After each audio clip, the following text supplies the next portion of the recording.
de voltar a essa cidade por alguma razão mágica que seja. Eu tenho por ela uma afeição que eu não consigo explicar. Minha cabeça não explica qual é a razão pela qual o meu coração tem uma identidade com isso aqui. Já houve quem até me oferecesse uma hipótese esotérica que me pôs em extraordinária companhia, como se eu fosse a reencarnação do Cláudio Manuel da Costa. E eu tenho profunda admiração, não creio que eu tivesse nem altura para calçar o sapato, não é, do poeta da Inconfidência. Portanto, muito obrigado a todos, e especialmente ao Sérgio Neves, presidente da nossa ASUFOP. Muito obrigado pelo privilégio. Quero cumprimentar meu querido amigo, meu companheiro, campeão de votos da região, deputado Alencar da Silveira Júnior. É um prazer andar consigo, né? Outro dia nós vamos a Itabiti e outras capitais. Quero cumprimentar o Ailton Miranda, também meu companheiro, vice-prefeito. É uma honra, muito obrigado pela sua gentil palavra. Quero cumprimentar o Vander, presidente da Câmara, também meu companheiro, jovem, talentoso. Quero cumprimentar ao Felipe, que também nos dirigiu uma palavra de hospitalidade, vice-presidente da SUFOP, e cumprimentar o Rondon, que vai, com o Marcos, que vai mediar esta fala. Enfim, eu fui encarregado, por algo ao redor de 1 hora, o que me sugeriu a organização, de preparar uma boa noite de sono para vocês. Então, vou falar algo ao redor de 45, 50 minutos, para economizar pelo menos 10 minutos, e ao cabo dos quais eu tentarei responder questionamentos, perguntas, ouvirei críticas com muito prazer, porque ainda não começaram a espocar os foguetes, nem as musiquinhas infernais que grudam na orelha da gente durante uma campanha. Portanto, ainda é hora da gente conversar entre diferentes olhares, diferentes ângulos de ideologia, diferentes frações partidárias, porque acreditem, na minha convicção, e com isso eu introduzo a minha reflexão de hoje à noite, o Brasil tem um gravíssimo problema estrutural. Não é, acreditem, problema de Chico, Maria ou José, que naturalmente ajudam ou atrapalham. Chico, Maria ou José não são irrelevantes, nem Deus, mas o problema brasileiro não é do Chico, da Maria ou do José.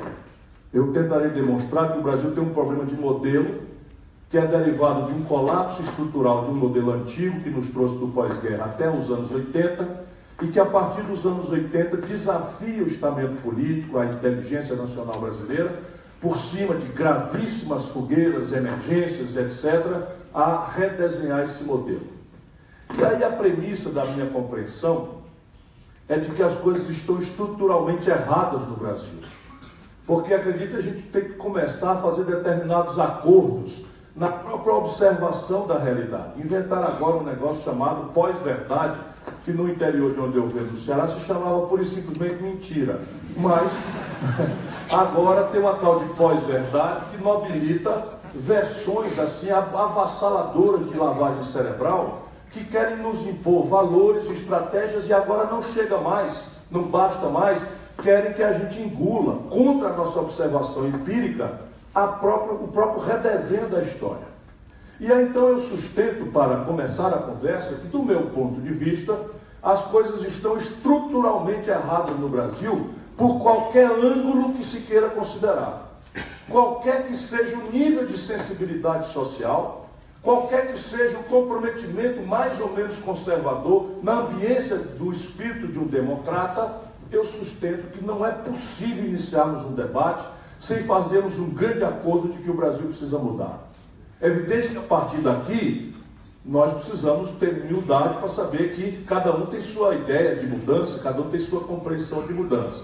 Mas estabelecer qualquer tipo de conservadorismo em nome de valores como estabilidade, que são absolutamente falsos, nos inibirá de entender a própria questão nacional brasileira. Se não, vejamos, para aqueles outros que, como eu, se preocupam mais com a questão social, com o lado humano da questão institucional, econômica do país, eu levanto rápidos quanto possível números. O Brasil, nos últimos 12 meses, ando repetindo obsessivamente, assistiu a 64.700 homicídios. 64.700 homicídios aconteceram no Brasil nos últimos 12 meses. 8% apenas desses homicídios foram investigados. O que indica uma selva, a banalização da morte, quase todos jovens, quase todos negros ou caboclos, quase todos da periferia, quase todos pobres. E os 8% de capacidade de resolução ou de investigação representam para mim com muita contundente clareza de que a autoridade, o Estado de Direito Democrático, o regramento da convivência no Brasil está em xeque. 8 de cada 100 homicídios são investigados, para dar um exemplo prático. O Brasil está errado quando a gente lembra nos auditórios, e eles não querem que a gente conheça isso.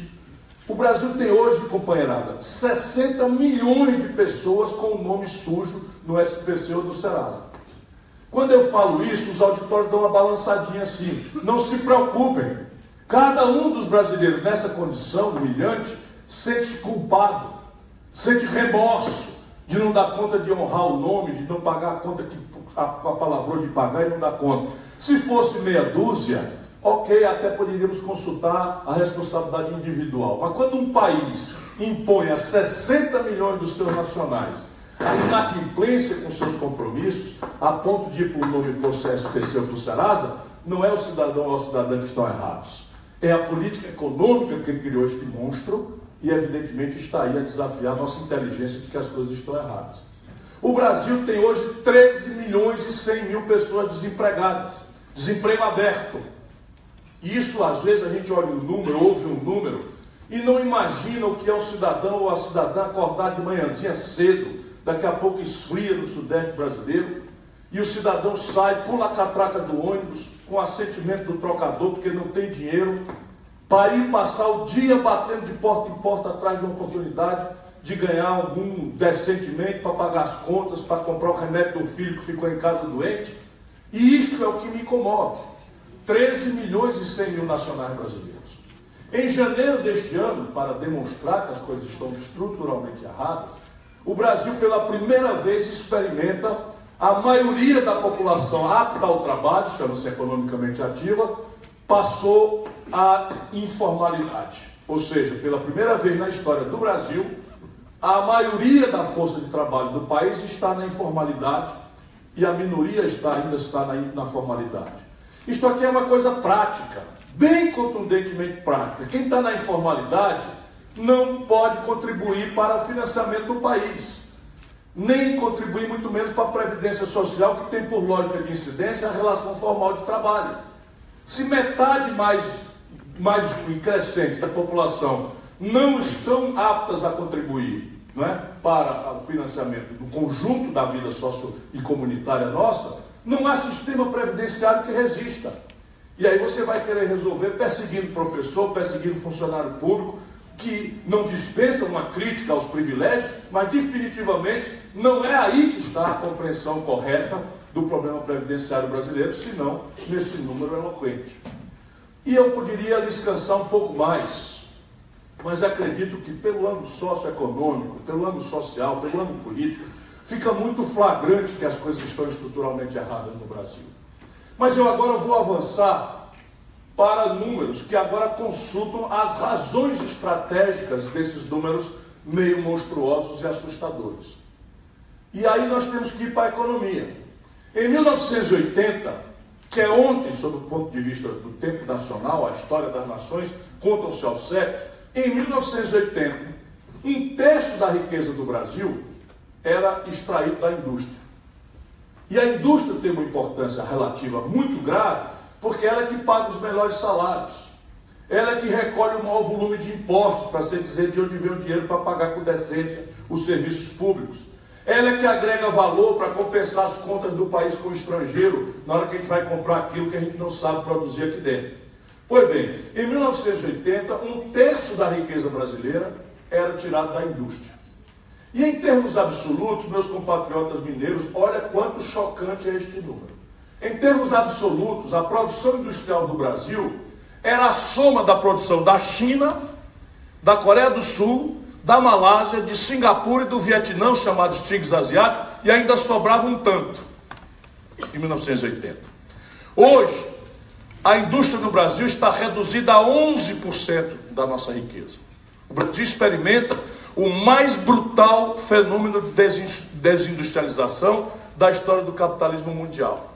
E em termos absolutos, Hoje, a China sozinha representa 6,5 vezes a produção industrial brasileira. E em menos de 5 a 8 anos, a China representará 10 vezes a produção industrial brasileira. Isso, me parece, também indica que há uma coisa estruturalmente errada.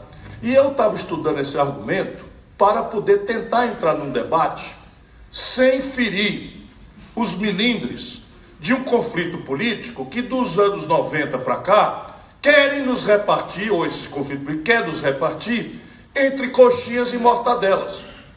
Ora, o Brasil, na sua extraordinária complexidade, na sua maravilha e na sua tragédia, o Brasil não cabe nessa redução mesquinha que nos aparta entre um Atlético e Cruzeiro, não é?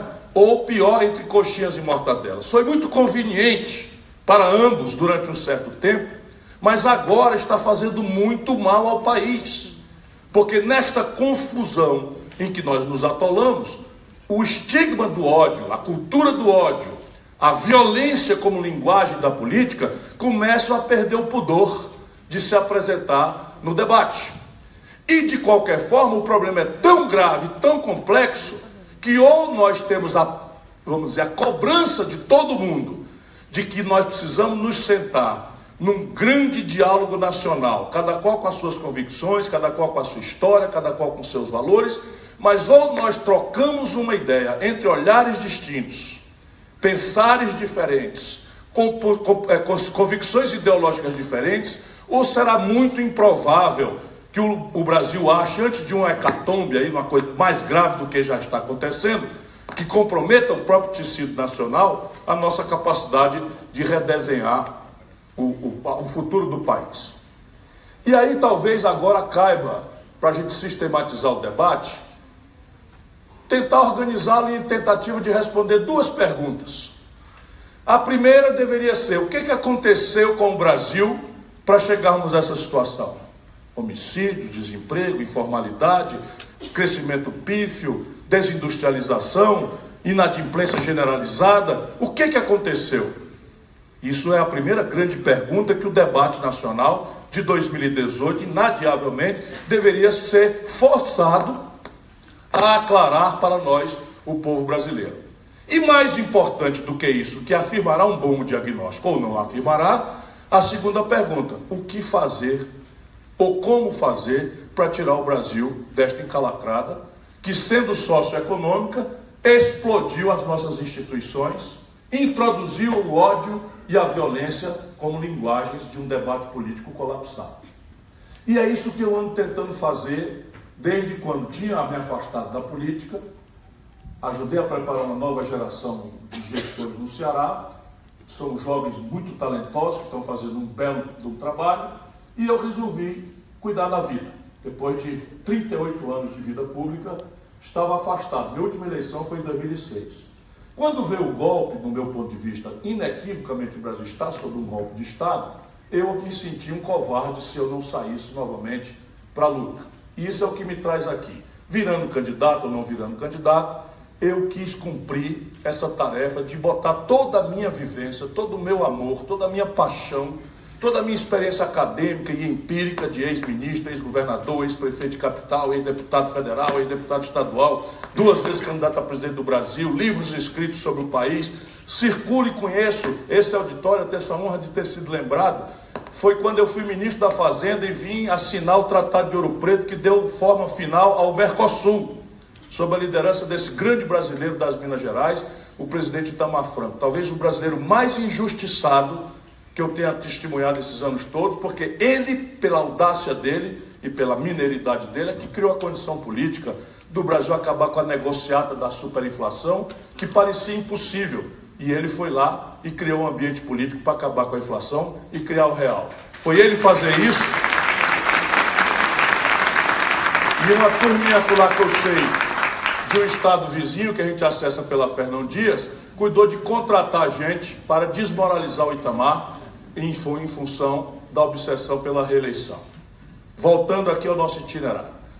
Eu sustento para debater que o que está acontecendo com o Brasil, que o que explica esse conjunto de fatores, é o colapso de um velho modelo nacional desenvolvimentista, ao qual nós devemos o Brasil moderno para o bem e para o mal, e a nossa incapacidade de, entendendo que esse modelo morreu, produzir um outro modelo no lugar.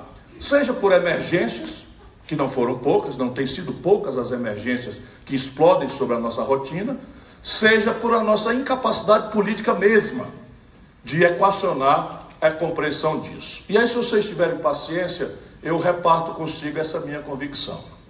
O Brasil que nós temos aí fora, por bem e por mal, disse eu, é produto de um velho modelo. Qual era o velho modelo?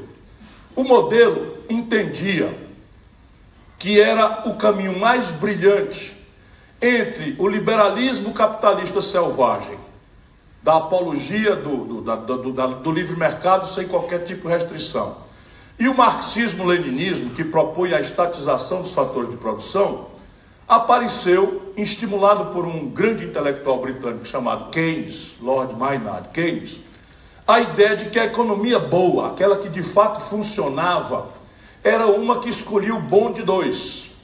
Ou seja, elegia a iniciativa privada, o talento, a capacidade inestimável da iniciativa privada de produzir efeitos importantes na vida humana, com a presença corretiva de um Estado empoderado, que de um lado corrigia as distorções do capitalismo solto, que tende à concentração de renda, à injustiça, à inestabilidade e a crises cíclicas, mas por outro lado também era a força motriz dos momentos de colapso do próprio capitalismo. Isto foi experimentado na prática moderna pela primeira vez num negócio chamado New Deal, que em tradução literal significa novo acordo, pelo presidente Franklin Delano Roosevelt nos Estados Unidos, ali como resposta à grave depressão de 29. Em 1929, o capitalismo parecia ter morrido numa crise absolutamente grave, transcendental, que esterilizou praticamente um terço das riquezas americanas, produziu uma miséria que eles jamais tiveram conhecido em tempos de paz. A guerra produziu coisa parecida, e o capitalismo quebrou. É ali que o Franklin Roosevelt produz, inspirado pelo Keynes, uma engenharia em que o Estado norte-americano, deficitário inclusive, assenta uma dívida pública para, com dinheiro público, associar-se ao capitalismo colapsado para revitalizá-lo, fazendo investimentos daquele momento em infraestrutura. Então tem o Tennessee Valley Authority, que já vem lá de trás, a Dan Hoover, uma série de empreendimentos, e o fato é que, miraculosamente, em menos de 24 meses, a América do Norte sai da crise de 29 e começa a dar sintomas de vitalidade econômica de onde não se supunha, por esta especialíssima experiência do keynesianismo naquela data. Vem a Segunda Guerra, interrompe-se os experimentos todos.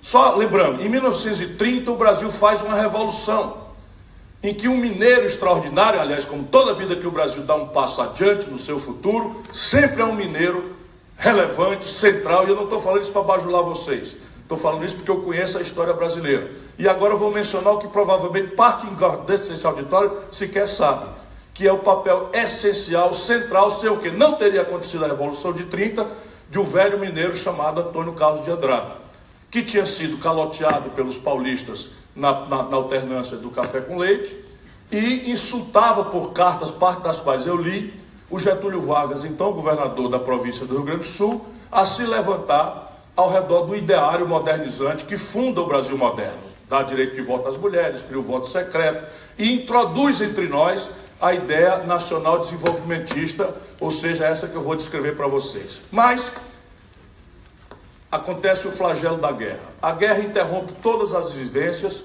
e demora-se ali 6 anos.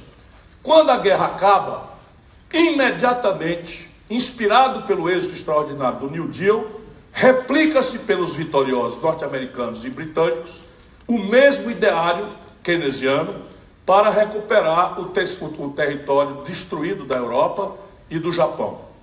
E aí é uma coisa impressionante, 4, 5, 6 anos depois do Plano Marshall, a Europa, que tinha sido severamente destruída, volta a ter vitalidade econômica. 5 anos apenas, o Japão, que tinha tido 70 cidades destruídas, não só Hiroshima e Nagasaki, pelas bombas atômicas, mas 70 cidades foram destruídas por bombardeiros convencionais, e nelas levaram toda a infraestrutura, todos os portos, todos os aeroportos, toda a base siderúrgica, toda a base petroquímica, toda a infraestrutura ferroviária do Japão, tudo foi destruído. Em 5 anos, o general MacArthur, comandando a mesma concepção de política econômica, de economia política, recupera o Japão para o mundo tomar susto positivo. É isto que é replicado entre nós, para dar as origens. O Brasil, então, influenciado por essa experiência empírica notável, o Brasil resolve replicar, tropicalizando, e aqui começam os nossos problemas, né, o modelo keynesiano, que é a ideia de modernidade econômica, que na data era sinônimo, hoje não é tão mais, mas ainda é extensamente, de indústria. Então a ideia básica dos vitoriosos era: vamos modernizar a economia do Brasil. E a modernidade é a indústria. Qual indústria? Ora, o que é que o Brasil está comprando do estrangeiro com grande volume? Enxada, pá, picareta, foice, que era o rudimento industrial da metalmecânica. O Brasil ou tinha artesanal ou não tinha. Então o Brasil importava 100 mil foices, martelos. Foice e martelo é uma brincadeirinha que eu faço. Os iniciados compreendem, né? Mas tinha pá, picareta, essas coisas todas. Picareta no sentido mesmo do termo, que hoje em dia é usurpado por um inferno no nosso país, né? Então, aquilo ali revelava um mercado doméstico. E o Brasil, então, iria tentar produzir agora, daqui para frente, tudo que ele importava do estrangeiro com grande volume. Nós íamos tentar fazer uma indústria nacional brasileira por aquilo que se convencionou chamar substituição de importações. Primeira grande questão da tropicalização do modelo. Pergunta: quem vai pagar esse treco aí? Num tempo em que os políticos não pareciam gostar tanto de brincar de Deus. De onde é que vem o dinheiro para esse treco aí? E aí vem a primeira grande questão brasileira, e eu estou recuperando isso para entendermos hoje no Brasil. Não é uma digressão intelectual para fazer uma exibição de conhecimento histórico. Eu estou recuperando a compreensão, tentando responder a primeira pergunta: o que aconteceu para o país chegar aonde chegou, e já com a tese de que isso não é culpa do Chico, do Manel, da Maria, mas um problema estrutural de modelo. Pois bem, na época como hoje, o Brasil tinha capitais nacionais muito baixinhos, muito pouquinhos. E na época, muito pior do que hoje, embora hoje também tenha uma característica muito selvagem, que eu vou conversar consigo hoje à noite também, eles eram politicamente ariscos à novidade. Porque esse pouco capital que o Brasil tinha era acumulado na aristocracia rural, na oligarquia rural, assentada no latifúndio e na monocultura do café e da cana-de-açúcar. Café lá para cima, cana-de-açúcar aqui para baixo. Um espasmo de gado, de mineração pelo Rio Grande, por aqui, não faziam muita relevância. O excedente exportável brasileiro, ali quando acaba a Segunda Guerra Mundial, 1945, era café e cana-de-açúcar. E nós, então, não tínhamos o capital, e o pouco que tínhamos era arisco, porque pertencente a essa elite rural escravocrata, não é, muito reativa, contra quem se levantou a Revolução de 30. Nasce daí, para entendermos o nosso drama contemporâneo, a ideia de fazer um atalho, ao invés de fazer os conflitos políticos para construir o capital em casa, que é o que as sociedades civilizadas fazem, nós então resolvemos fazer um atalho e financiar a nossa perspectiva de desenvolvimento organicamente, criando uma dívida com o estrangeiro. Na época, faça-se justiça bem da verdade, não parecia ser uma loucura, como hoje parece. Por quê? Porque os capitais estrangeiros, e vamos anotar isso para entender o drama de hoje, os capitais estrangeiros eram de muito longo prazo e muito baratos. O Brasil, por 30 anos, contratou a 3 anos de carência, ou seja, tomava o dinheiro emprestado hoje, tinha 3 anos para começar a pagar, e tinha 12 anos para pagar em prestações, e o juro médio desses contratos, ao longo da década de 50, 60 e 70, eram de 3% ao ano. Só para vocês terem ideia da proporção, quem mexe com cartão de crédito aqui, por favor, escapulam disso, está pagando 486% de juro ao ano. Quem dá uma conta do cheque especial do Banco do Brasil está pagando 382% de juro ao ano. Ou um comerciante de primeira linha aqui de Ouro Preto, da Vila Rica, está descontando a duplicata no Bradesco, que tinha uma placa de neon ali, com coisa, e eu fui lá reclamar do gerente, trocou por uma placa de madeira, ó, sei quantos anos atrás, meu irmão, você está enfeiando a cidade, tira essa placa aí. Eu, ministro da Fazenda, uma força monstro, né? Troca isso aí por uma placa de madeira, deve estar até hoje a placa de madeira lá. Pois bem, se for bom amigo do gerente, paga 1,5% de juro ao mês. O Brasil tomou a 3% de juro ao ano. E o segundo elemento é que nós dependíamos de uma lentidão orgânica, conceitual, na superação dos ciclos tecnológicos. As tecnologias eram muito mais simples do que acabaram se sofisticando, e elas se sucediam com grande paciência. Quando outro grande brasileiro das Minas Gerais, Juscelino Kubitschek, trouxe a primeira linha de montagem de automóveis para o Brasil, ele o fez em acerto com a Volkswagen alemã e desmontou uma linha de montagem antiga que estava lá e montou aqui em São Bernardo, na tentativa de mitigar o conflito de 32, da derrota de 32, que foi uma derrota militar, morreram muitas pessoas, e o velho Getúlio já estava preocupado, Juscelino incorporou isso, então levou para São Paulo, para São Bernardo do Campo, de onde nasce o Lula, por exemplo, olha a história, né, se concatenando, essa linha de montagem. E a Alemanha montou uma linha de montagem nova. O Fusca que saiu da linha de montagem de São Bernardo era rigorosamente o mesmo Fusca que saía da linha de montagem nova em Munique, na Alemanha. Só que aquela mesma linha de montagem em Munique agora produzia 5 Fuscas por dia e a nossa antiga produzia 1, introduzindo uma coisa que nós não aprendemos até hoje na prática, que é o desafio da produtividade. Ou seja, por muito menos dinheiro, por muito menos recursos, uma produção muito maior. Isso por imposição da sofisticação tecnológica que começa ali em meados do século XX, né? Na década de 50 do século XX, começa a galopar e o Brasil não percebe. Bom, este modelo produziu o Brasil que temos aí fora. Já dei o número absoluto e agora eu dou o número relativo, especialmente entre os jovens. Eu gosto desse momento da minha reflexão, porque tem muita gente desacreditando no Brasil. Tem muita gente achando que o Brasil é isso mesmo, que não vai dar certo, que não tem jeito, que é tudo podre mesmo, etc. Isso não guarda a menor coerência com a nossa própria história. Quando nós ordenamos as nossas energias ao redor de um modelo consensado no país, o Brasil extrapolou, e esse período é chamado na história do capitalismo, da literatura internacional, de milagre brasileiro.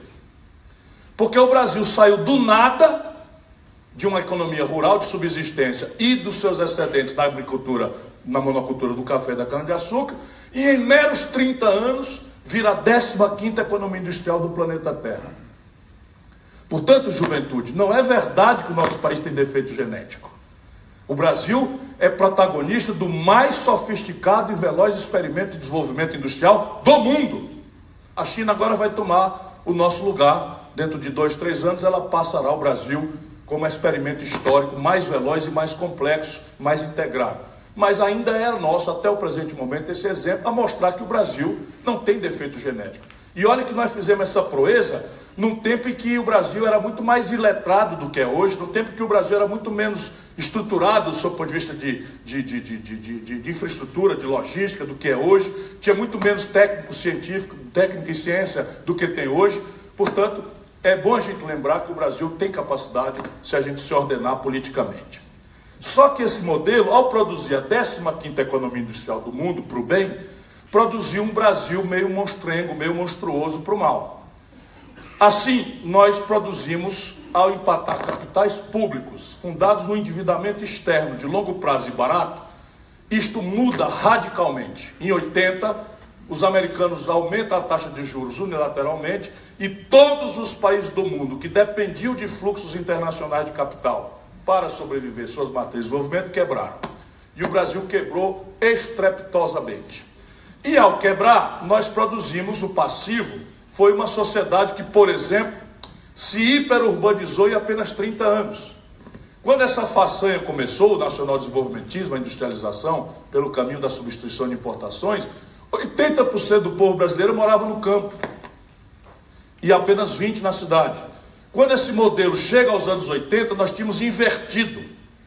Nenhum lugar do mundo conhece esse fenômeno de migração campo-cidade em tal velocidade, sem planejamento, sem infraestrutura, sem saneamento básico, sem preparação, e está aí o favelão em que nós nos transformamos criando gravíssimos problemas de fluxo, inclusive de acesso às funcionalidades do Estado básico, entre eles a polícia.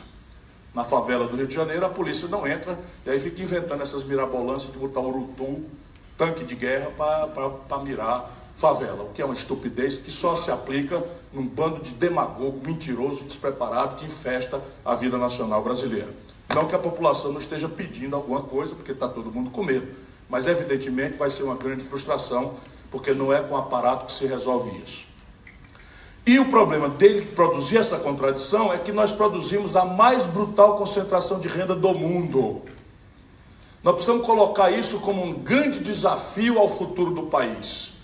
Olha onde é que nós chegamos modernamente, porque isso não era tão assim, mas todo dia piora.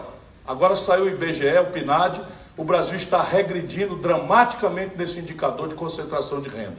Mas nós chegamos ao seguinte número: 5 brasileiros, 1, 2, 3, 4, 5, os dedos de uma mão, tem hoje fortuna equivalente às posses de 100 milhões de nacionais, que vem a ser metade da população brasileira.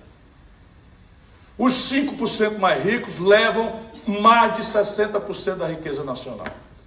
E isso, de novo, tem um problema de escala na incidência do modelo tributário, na incidência do modelo previdenciário, na própria escala que o comércio pratica, porque se você tem uma concentração de renda dessa natureza, milhões de pessoas estão excluídas de um consumo potencial médio que daria escala à economia, ao comércio, à indústria, etc., etc., o que vai nos tornando um país incapaz de competir globalmente, porque essa característica é muito rara no mundo. Ninguém tem mais isso, uma hiperconcentração de renda no nível da caricatura como nós.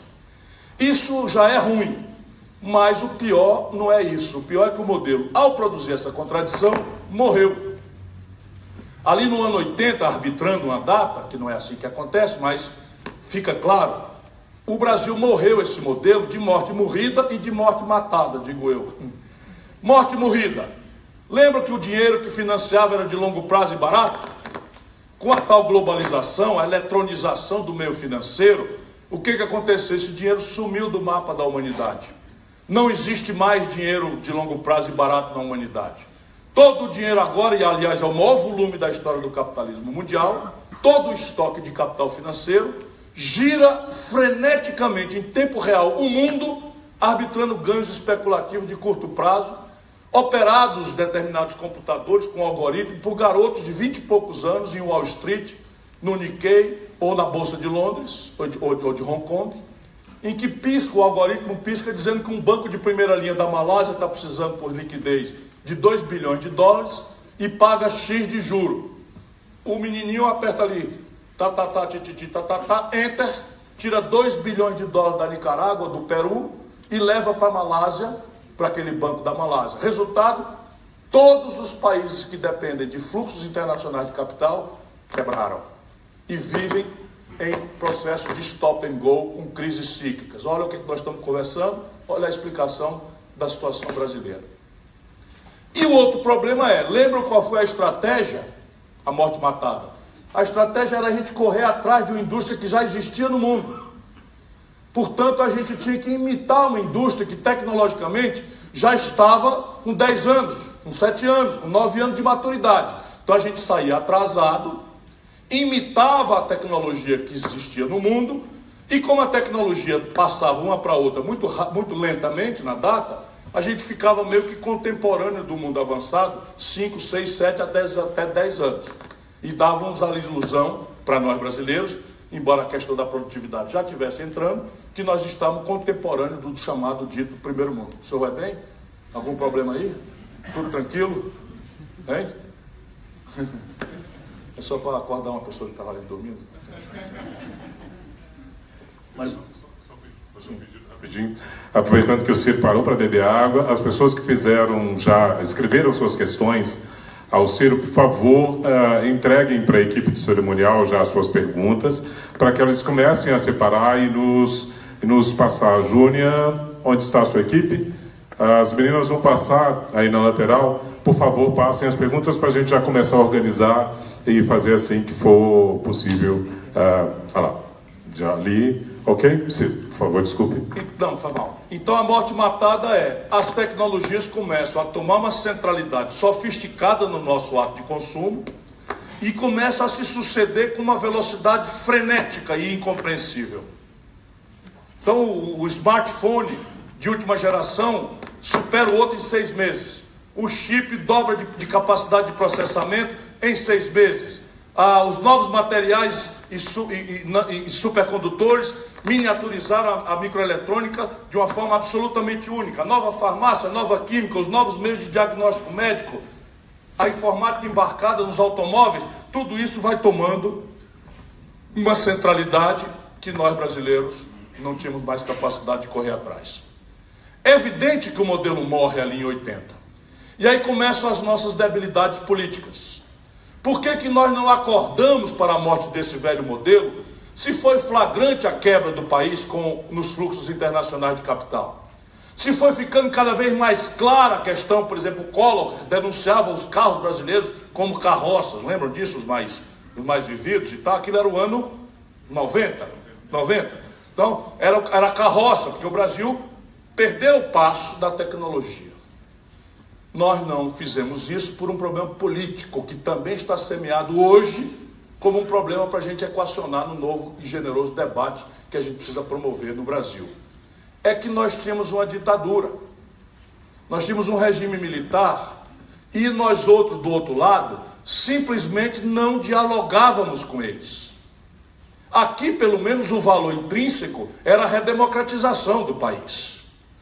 Aqui o valor intrínseco era uma demanda por anistia para trazer de volta milhares ou centenas de brasileiros que foram exilados. Aqui a nobilitância da nossa intransigência era reinstitucionalizar o país. Mas o fato é que os militares no governo, quando o país quebrou, diziam: quebramos por causa de uma crise internacional. A gente do outro lado: não estou entendendo, não quero entender e tenho raiva de quem entende. Devolve a democracia e passem daqui para qualquer lugar, e não precisa reproduzir o lugar que a gente dizia, né? E a gente resolve o problema. Isso era mentira. Mas nós preparamos, vamos dizer, por um motivo nobre, nós preparamos toda uma geração de políticos, que ainda estão, basicamente, parte deles aí, relevante, que descomprometeram-se de discutir as questões estruturais do país. Porque para a gente ter consenso contra a ditadura, a gente precisava fazer a nossa agenda ser muito rasa. Eu já estava ali, já estava entrando na política. Eu fui deputado a primeira vez com 25 anos de idade, em 82. Portanto, eu já estava testemunhando ali. A nossa reunião era Teotônio Vilela, usineiro de Alagoas, Franco Montoro, democrata cristão, Ulisses Guimarães, católico fervoroso, todos conservadores, todos democratas, todos na luta pela... Tancredo Neves, essa figura extraordinária que, infelizmente, o destino nos subtraiu, senão ele tinha resolvido o problema, que ele sabia o que estava acontecendo. E na mesma reunião, na mesma sala, Leonel Brizola, o trabalhista que enfrentou em armas o golpe de 61, Miguel Arraes, que resistiu e apoiava as ligas camponesas em Pernambuco, Luiz Carlos Prestes, representante do Partido Comunista de Alinhamento Soviético, João Amazonas, do PCdoB, que era vinculado ao Partido Comunista Chinês. Tudo isso, se reunisse e fosse discutir economia política, modelo de Estado, a reunião acabava em tapa, a primeira, e a segunda não acontecia. Resultado, tivemos que fazer rasa a nossa agenda. Estávamos certos, acredito. E aí, como é uma agenda rasa? Só o temário institucional nos unia. Anistia, eleição direta e constituinte. De novo, jovens, nós ganhamos todas. Não é verdade que a política é essa coisa que virou e se faz dinheiro de mentirosos, incapazes, incompetentes, ladravazes. Isso não é verdade. A minha geração, eu terei 60 anos, agora em novembro passado, a minha geração acredita no milagre da política porque nós vimos acontecer. Nós ganhamos todas. E olha que o inimigo, em certo momento, parecia invencível. Que era uma ditadura que matava, torturava, botava gente para correr do Brasil, etc, etc. E nós ganhamos todas. Portanto, a gente precisa voltar a acreditar que quando a gente se reúne, debate, esclarece, tem referências de comportamento respeitáveis, que a gente pode ir sem medo de amanhã ser traído por um escândalo do Joesley Batista ou coisas que tal, que virou essa imundície vulgar do Brasil, o país anda. Mas o fato é que nós, naquela data, não conseguimos. Resultado, ganhamos a eleição com Tancredo Neves por dentro do sistema, com 1000 transações, e para uma dessas transações bota o Sarney na vice. Olha as emergências. Como o problema era de modelo, o Tancredo morre na véspera da posse, e o Tancredo era respeitado pelos militares, e merecia respeito dos militares, porque era um homem linheiro, decente, correto, não mentia, não enganava, não traía, era patriota, e os militares consideravam o Sarney um trânsfuga, um rato que fugiu do navio que estava afundando. Resultado, a nossa geração inteira corre para proteger o Sarney como fiador da institucionalidade democrática verdinha, e nós não sabíamos se os caras iam engolir. Resultado, o velho modelo morto começa a apodrecer. E apodrece como? Inflação explosivamente alta.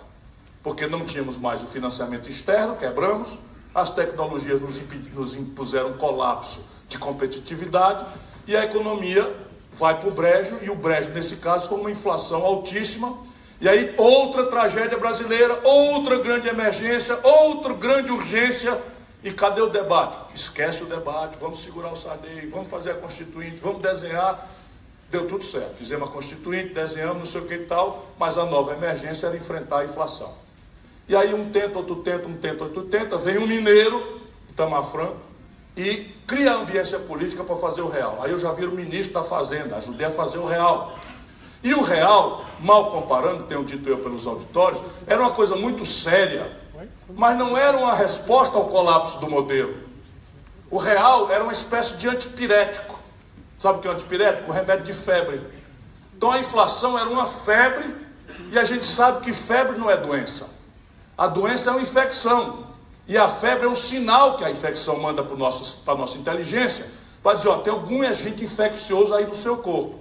Não pode deixar a febre escapulir, porque senão dá convulsão, então tem que tratar a febre.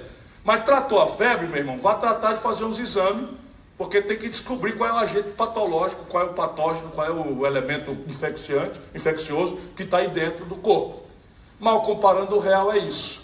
Nós debelamos a febre para preparar o doente para fazer os exames e a cirurgia, que era o redesenho do novo modelo nacional de desenvolvimento, que resolvesse esta equação, né, de colapso do financiamento e de problema tecnológico, sem se falar em outro conjunto de problemas que foram surgindo. Resultado, sucesso total. Conseguimos debelar a inflação de uma forma quase miraculosa. E o povo brasileiro imediatamente recebeu uma consistente transferência de renda, que saía dos seus salários por dia, por hora, por mês, uma inflação que chegou a 84% no mês, e aquilo virou renda. Resultado, o povo fica feliz da vida e tende a gratificar o político que parece ter lhe dado este milagre. Vamos anotar isso, porque é um problema contemporâneo do Brasil. De novo, não é questão da história só, é uma questão de como é que nós estamos sustentando que o Brasil precisa entender o seu problema. Pois bem, foi ao consumo explosivamente o povo brasileiro com o fim do real.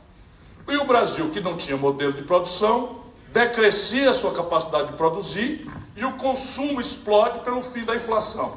Resultado, inauguramos um problema estrutural, que é crescer com base na importação.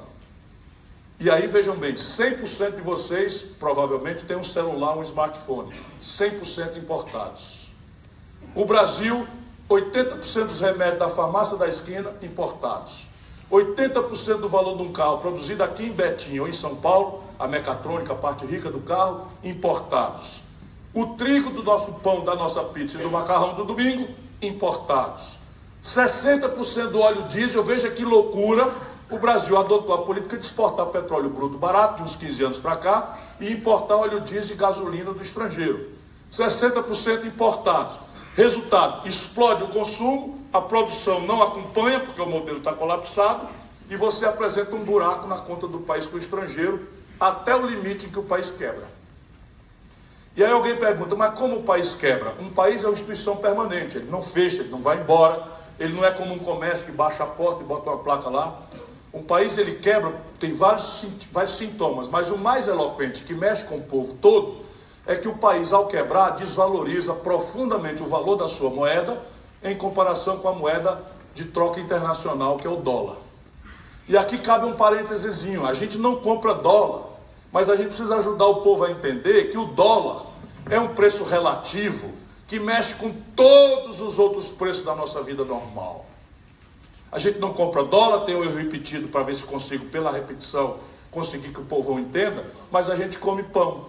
Pão é trigo e trigo é dólar, porque o Brasil não produz trigo com suficiência. A gente não produz dólar, mas a gente toma remédio. E aí o remédio é importado, a gente tem que pagar com dólar. A gente não compra, mas anda de celular, usa informática, etc, etc.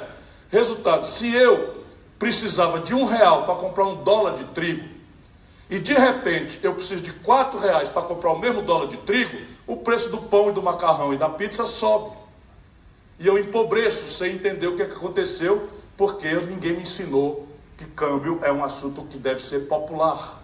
E eu estou tentando que as pessoas entendam isso. Resultado, Fernando Henrique quebra o Brasil. E aí agora nós estamos chegando na contemporaneidade para eu terminar a minha primeira provocação. Como é que quebra o Brasil? Estou passando da hora, não? Eu me apaixonei pelo auditório, isso é um perigo. Está todo mundo atento, eu mexo assim, as pessoas acompanham, é muito bom. Muito obrigado a vocês. Um velho professor adora isso. Um velho professor ama isso. Voto fica para outra hora, né? Só quem é professor sabe o valor de você estar falando coisa chata desse jeito, todo mundo ligado, todo mundo atento, não dá para ouvir um ronco, nada, né? Impressionante. Está lá atrás, eu vi, ele estava dormindo lá, eu botei a negada para rir para ele acordar. Não é verdade, estou brincando mesmo.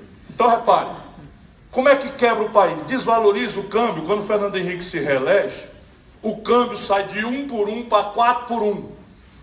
Resultado, na prática o povão sente, assim que acaba a eleição, que perdeu quase 70% da capacidade de comprar.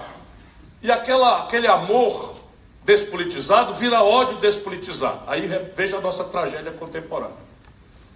Eu me odeio quando eu chego nessa parte da minha reflexão. Aí o PT cria um movimento Fora FHC e o Lula, meu amigo, assina uma petição de impeachment do Fernando Henrique e vai a Brasília entregar na mão do então presidente da Câmara, Michel Temer. Vocês acreditam? Parece piada, não parece não? Parece piada, é uma tragédia brasileira. Que braço direito na data do Fernando Henrique pega o pedido de impeachment e joga na lata do lixo. E eu dizia, Lula, meu irmão, não faça isso. O remédio para governo ruim não é interromper o mandato. Vamos pressionar, vamos aguardar a nossa hora. Porque da hora que a gente fizer um negócio, isso tudo escrito, tá? Não é negócio de profecia de obra feita, não. Tudo tem artigo na Folha de São Paulo, nas revistas, eu escrevendo. E então, não faça isso, amanhã um de nós vai para o poder, eles vão fazer a mesma coisa. Bom, passa o tempo. E dá-se então, porque quebrou o Brasil, dá-se ambiente para o Lula ganhar a eleição. O Lula, quando toma posse, preste atenção nesse número, porque este é o desafio contemporâneo do Brasil. O Lula, quando toma posse, a taxa de câmbio, que hoje está em 3,20, em números redondos, 3,20 é a taxa de câmbio hoje, se a gente atualizasse, o Lula tomou posse no Brasil com a taxa de câmbio a R$ 9,20. Olha como é impressionante. Porque o Fernando Henrique quebrou explosivamente o Brasil, a taxa de câmbio estava em R$ 9,20 no dia que o Lula tomou posse. Eu estava lá, ministro da Integração Nacional. 8 anos depois, o Lula entrega para Dilma a taxa de câmbio, a valor de hoje, constante, R$ 1,75. Então, quando o real desvaloriza, a gente empobrece. Porque eu precisava de R$1 para comprar $1 de trigo, passa a precisar de 4 para comprar o mesmo $1 de trigo, então o preço do pão sobe e eu não acompanho. O inverso é verdade. Quando eu tenho um câmbio a 9,20 e 8 anos depois o câmbio está a 1,75, na prática o Lula multiplicou por 4 a capacidade de consumo do nosso povo. Compreende por que muita gente idolatra o Lula? É porque tem razão para fazer isso. Pouco importa se a gente gosta ou não, o fato é que quando o Lula toma posse, a taxa de câmbio estava em R$ 9,20 e quando ele entrega para Dilma estava a R$ 1,75. Então a população aumentou 4 vezes, na prática, a capacidade de consumir, que eu precisava de R$ 9,20 para comprar $1 de pão, e eu agora preciso de R$ 1,75 para comprar $1 de pão. Eu precisava de R$ 9,20 para comprar $1 de Tilenol, agora eu preciso só de R$ 1,75, 8 anos depois. E aí a pergunta é, por que o Brasil não quebrou? E a gente precisa entender, não quebrou porque isto aí não é um projeto de desenvolvimento, não houve uma resposta para o colapso do velho modelo.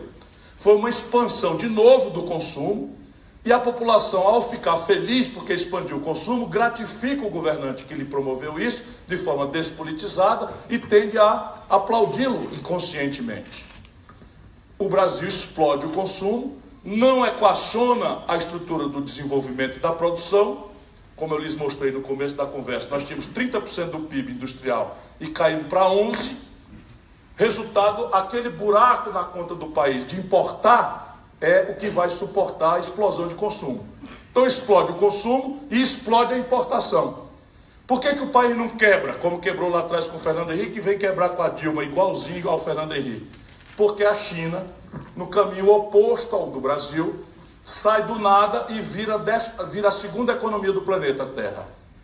E ao crescer a taxas formidáveis de 15%, 16%, 17%, a China importa volumosíssimas quantidades das produções tradicionais do Brasil, fazendo com que os preços dos nossos produtos tradicionais, minério de ferro de Minas Gerais, petróleo, soja, milho, carne in natura, explodissem de valor. Olha aqui o número. Quando o Lula entrega o governo para Dilma, nós estamos vendendo uma tonelada de minério de ferro por $190. Quando o golpe de Estado derruba uma presidente honrada como a Dilma, a tonelada de minério de ferro estava sendo vendida a 38. Quando a Dilma toma posse, o Brasil estava vendendo um barril de petróleo por $110. Quando a Dilma é derrubada, nós estamos vendendo o mesmo barril por $30. Resultado, na prática, durante o governo Lula, o desequilíbrio apareceu, monstruoso, mas a conta foi fechada por preços artificialmente altos dos produtos tradicionais brasileiros. Nós mascaramos a conta e adiamos para o futuro o problema. Quando a Dilma assume, a crise de 2008 repercute na China e a China cai dos 14%, 15%, 16% de crescimento ao ano para 5%. Resultado, sai do mercado comprador e os preços despencam todos. Aí o Brasil tem uma fratura exposta. Quando o Brasil cresceu 2% ao ano, a última vez foi em 2013, apresentou-se um buraco de $124 bilhões e nós não tínhamos os dólares mais para pagar porque nossos produtos tradicionais despencaram de preço. Resultado, o país quebra. E quebra como? Passa a reeleição, a Dilma desvaloriza o real em 50%, sai de 1,75 para 4%. A população que estava acostumada com o Lula, 8 anos, só melhorando de vida, de repente, perde metade do poder de compra e fica com ódio. Aí o outro lado faz o quê? Cria um movimento fora Dilma e cria um processo de impeachment. Só que dessa vez, cai na mão do Eduardo Cunha, um marginal da quadrilha, do marginal-chefe, que é o Michel Temer. E aí está aí o país. Acreditem, não há nenhum exagero no que eu estou lhes dizendo, nem falta de educação ou polidez. Eu conheço essa gente muito de perto. E é inacreditável que o Brasil tenha deixado um homem como Michel Temer chegar à vice-presidência da República e um homem como o senhor Eduardo Cunha, que é um marginal que está preso hoje. Quando eu dizia isso, o Cid, meu irmão, apontou o dedo, porque a gente sabia quem ele era, fomos mal compreendidos. Hoje ele está na cadeia e o Brasil passando por esse tormento. Então nós chegamos ao tempo presente. O tempo presente, se esse diagnóstico for correto, apresenta os seguintes desafios. De tanto adiar o desenho de um novo projeto nacional de desenvolvimento, o Brasil hoje está proibido de crescer por 3 fatores. O primeiro fator, explodiu ineditamente o endividamento das pessoas e das empresas. Dei o número das pessoas, das famílias, 60 milhões de pessoas com nome no Serasa e no SPC. As empresas estão devendo 2 trilhões de reais, 600 bilhões de reais dos quais estão consignados na contabilidade dos bancos como crédito de recuperação duvidosa. E o Brasil, entre todas as grandes imprudências que cometeu ao longo desses últimos anos, permitiu a mais brutal concentração bancária do mundo. De maneira que hoje nós temos 5 bancos controlando 83% das transações do mercado financeiro. Banco do Brasil e Caixa Econômica, Bradesco, Itaú e Santander. Isto aí, por exemplo, fez com que eles, na hora que a economia está indo para o vinagre, ganhassem 36 bilhões de reais de tarifa. E faz com que, com a menor Selic, que é o juro que o governo paga, dos últimos anos, eles estejam com a taxa de juros na ponta a 41%, que é a maior disparada do mundo sem rival. Por quê? Porque quem quiser morre na mão deles, porque deixou-se sem competição. Na época que eu fui ministro da Fazenda, o Ceará tinha 5 bancos, Minas tinha 12 bancos, lembra? 12 bancos, Banco da Lavoura, Banco não sei de quê, Banco Real, sumiu tudo, concentraram todos Minas, acho que hoje não tem mais nenhum. Nenhum banco. Não. O Estado privado, inclusive.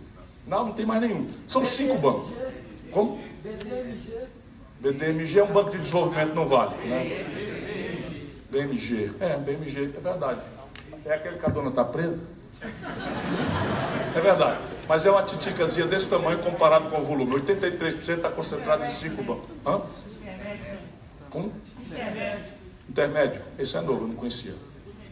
E o fato é o seguinte, são muito pequenininhos, todos. 83% estão concentrados e isso explica esse problema. E aí a segunda questão, colapso fiscal, porque todo esse desequilíbrio vira dívida pública. E a dívida pública brasileira está arredondando em 4 trilhões de reais. Desses, 26%, ou seja, 1 trilhão 184 bilhões de reais, vence em 4 dias.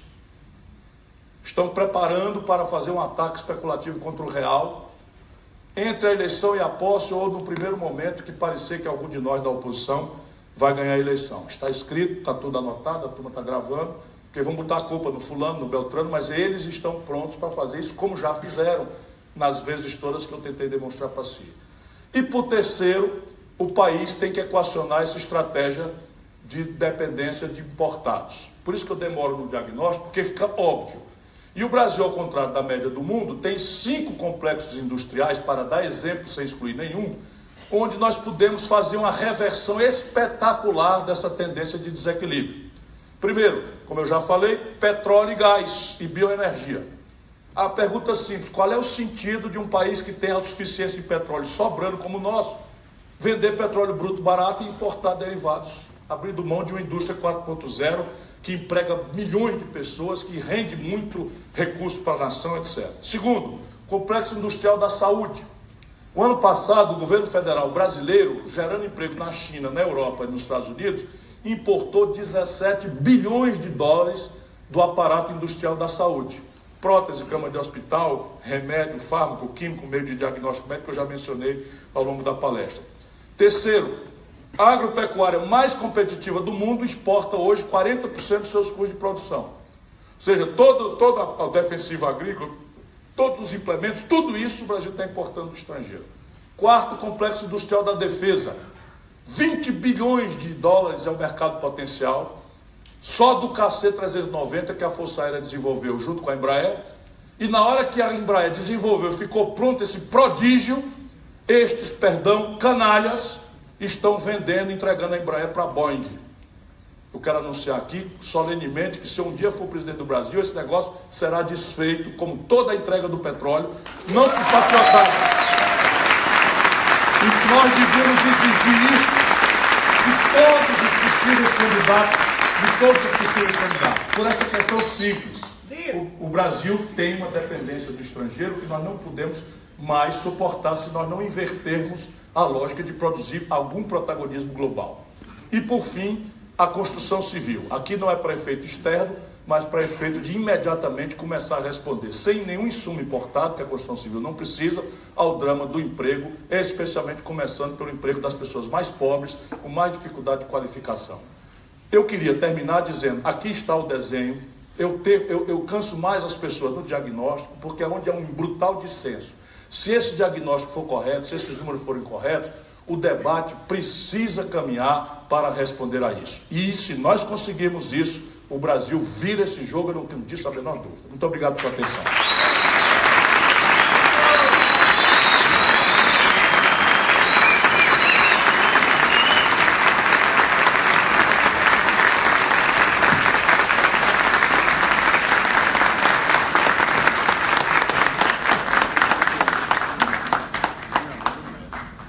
Então, assim, em poucos minutos, tivemos um resumo do último século no Brasil. Fantástico. É uma aula que pouquíssimos têm a oportunidade de ter. Muito obrigado, Ciro. É primordial entendermos, né, de onde surgiu, inclusive, os nossos sentimentos de afastamento aos nossos próximos e até parentes, né, com o nosso ódio e o nosso amor despolitizado. Gostei muito dessa expressão e, infelizmente, elas fazem parte do nosso cotidiano. Isso aí, infelizmente. Bem, quero fazer a primeira provocação dita especificamente do lugar onde falamos, né, que é a de servidor público, em um movimento sindical, e que passa, inclusive, por essa questão do amor e do ódio despolitizado. Nós somos muito afetados diretamente. Nós somos mais de 2 milhões de servidores públicos nesse país, grande parte relacionado ao governo executivo, e que somos vistos como os novos marajás, os novos portadores dos benefícios indesejados ou desnecessários, ou benefícios que prejudicam o nosso país. Bem, pelo que eu entendi, o Ciro não pontuou esse como o principal problema do nosso país, né? Mas, de qualquer forma, é importante, e a gente tem ouvido pouco sobre esse papel do servidor público e esse papel do movimento sindical, dos movimentos de base, na discussão, principalmente que a gente entende de centro-esquerda. A gente entende que essa discussão nunca vai passar pela direita, mas qual que é o nosso papel e a nossa contribuição, que eu espero que não seja pagando mais impostos e demorando mais para aposentar, qual que é a nossa contribuição nesse processo de um novo país, de uma revisão de estrutura, dessa infraestrutura que foi aí desconstruída ou nunca foi construída nesse último século? Não é bem verdade que não foi construída. O nacional-desenvolvimentismo só foi essa experiência brilhante porque, em par e passo com esse modelo, foi criada uma administração pública absolutamente eficiente. Volto a dizer, eu tenho 60 anos, não me sinto nem remotamente velho, e eu adulto já, sei lá, 18, 20 anos, a nossa referência de excelência era o servidor público federal, e como tal pelo povo percebido. Então esse processo de degradação remonta muito recentemente, e ele não deve assustar vocês, senão prepará-los para outras práticas, outros valores e outra ambiência para a luta. Por quê? Porque o neoliberalismo é uma perversão ideológica que foi vendido como ciência boa para o mundo, na esteira de algumas coisas que são muito compreensíveis. Por exemplo, por que nasce o neoliberalismo ao redor de Margaret Thatcher, ali nos anos 80, na Inglaterra? Porque a Inglaterra, colonial, imperial, né, tinha uma competição impune no mundo, e ela conseguia, junto com a Europa, mas estou falando um exemplo prático da Margaret Thatcher, que é onde se sistematiza a ideia neoliberal, ela se afirmava, dava para o povo, em contraposição ao avanço ou à propaganda comunista, marxista-leninista, ela dava, pelo caminho social-democrata, o que eles chamam de welfare state, o estado de bem-estar, que é uma espécie de sincretismo entre a preservação da iniciativa privada nos fatores de produção, mas um Estado muito rico, muito poderoso, financiando de forma universal avanços absolutamente populares de massa. Saúde pública perfeita para todo mundo, educação pública perfeita para todo mundo, subsídio de massa a sistemas de transporte coletivo que fazem com que o trabalhador gaste só meia hora voltando e indo para o trabalho, quando no Brasil nós já estamos gastando 4 horas, um terceiro turno de trabalho. E isso era impunemente, por assim dizer, possível, porque não havia competição ante os indicadores de produtividade, de sofisticação tecnológica, de escala, que a Inglaterra, mas a mesma coisa a América do Norte, a mesma coisa o conjunto da Europa, especialmente a Europa do meio ali, Alemanha, França e Itália. Com a emergência da Ásia, a Ásia vem replicando o keynesianismo, é o Estado, etc, etc, mas é um Estado, todos são regimes autoritários, não há noção de liberdade como o Ocidente a compreende na China, por exemplo, não há. E as pessoas então estão dispostas a trabalhar 12 horas por dia e a poupar muito e a não ter férias para acumular. Resultado, começam a emergir um produto industrial que vem competir em terceiros mercados no primeiro momento e no mercado europeu e britânico no segundo momento, desonerado da cunha fiscal que financiava o welfare state, o estado de bem-estar social europeu. Então, se eu fosse um lord inglês, eu digo sempre nos debates por aí afora, eu não teria dificuldade de entender. E aí, para que isso acontecesse, foi montado o chamado Consenso de Washington, e há toda uma lógica para que você possa desmontar o Estado e reduzi-lo a uma dimensão mínima, desentranhá-lo do domínio econômico, você precisa desmoralizar os agentes do Estado, a saber, os políticos, por primeiro, né? Virou isso que a gente sabe hoje. A população, felizmente, a população ainda separa o fulano, o beltrano, para depositar confiança.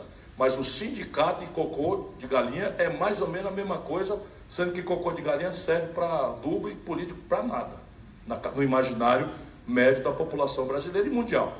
E em seguida, servidor público.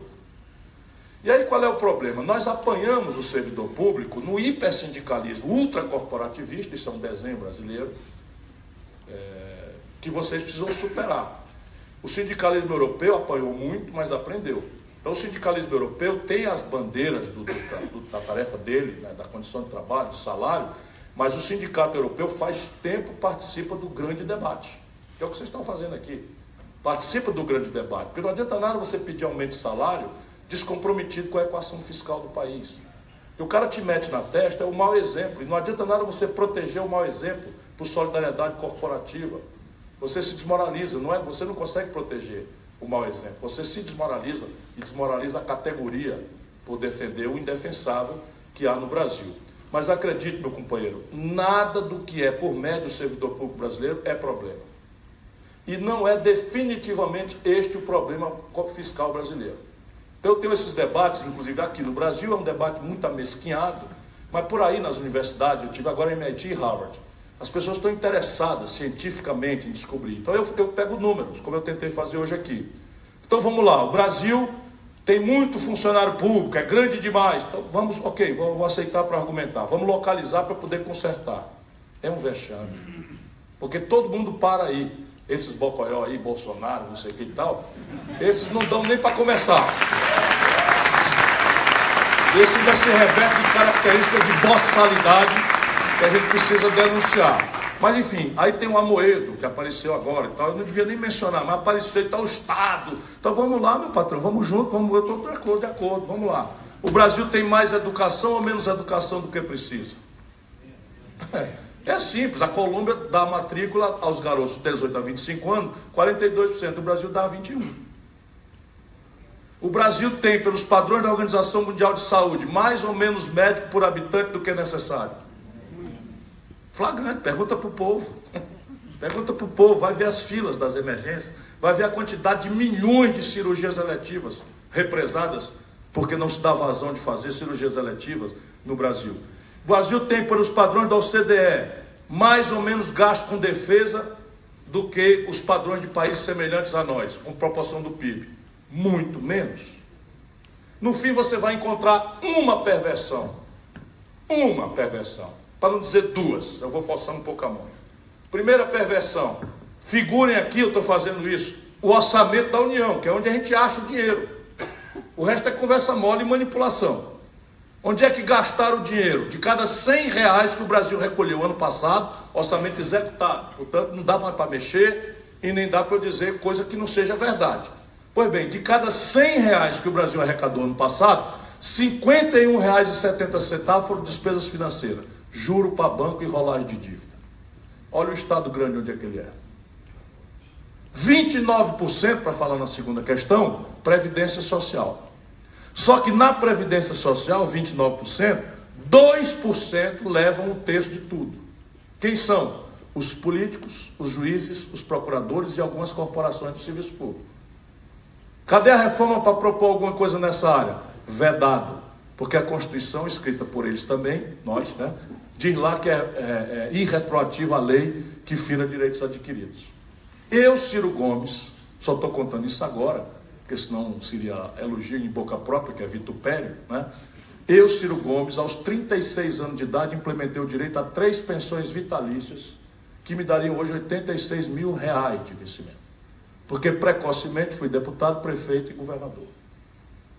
É evidente que eu estou contando isso, nunca aceitei receber, para ter moral, para denunciar essas coisas aí.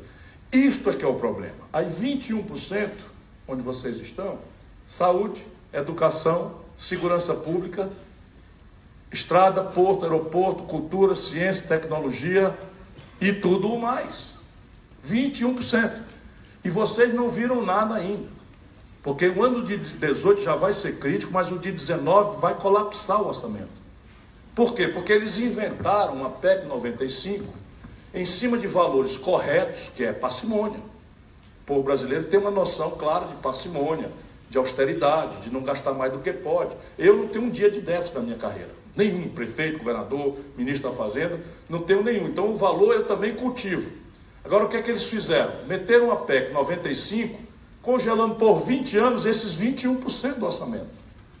Deixaram 51,7% que é despesa financeira livre, 29% que é despesa previdenciária, inclusive e especialmente os privilégios, intocado, e vão arrochar por 20 anos.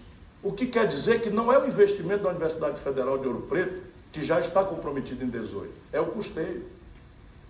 Simplesmente vocês vão aqui, simplesmente não receber, no limite.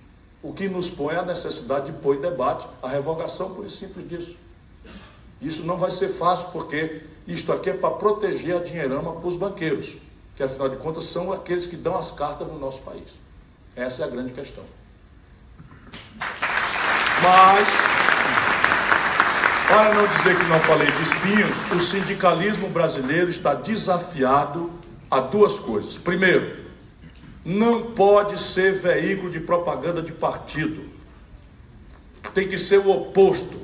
Tem que fazer os partidos todos entenderem a agenda dos trabalhadores, porque, como nós redemocratizamos o Brasil ontem, nós acabamos aparelhando toda a estrutura da sociedade civil brasileira. De maneira que na hora que a gente precisa da sociedade civil, a gente não conta mais, porque o sindicalismo não virou mais senão veio de transmissão do interesse e da propaganda dos partidos frente à sua base. Hoje, por exemplo, o sindicalismo do ABC não entra mais nas fábricas. E o servidor público tem que prestar atenção nisso. Segundo, é preciso dominar o ecossistema onde a luta está se ferindo. É preciso entrar no debate sobre macroeconomia, receita pública, despesa pública, proporção da receita com a despesa que dá para funcionário, que não dá, e em qualquer circunstância, satanizar junto com o povo o privilégio. É evidente que para um povo ferrado como nosso povo está, 37 milhões e 700 mil na informalidade, 13 milhões e 100 mil desempregados, você pode dizer perfeitamente que um salário de R$2.000 por mês é um privilégio. Mas cabe ao sindicato mostrar que não. Não é? Que o privilégio é que no Brasil há uma casta de pessoas em que 5 delas têm as posses de 100 milhões de nacionais. E nós não queremos satanizar essas 5, nem as 10, nem as 1.000. Apenas queremos que eles paguem os impostos de forma progressiva, que não estão pagando.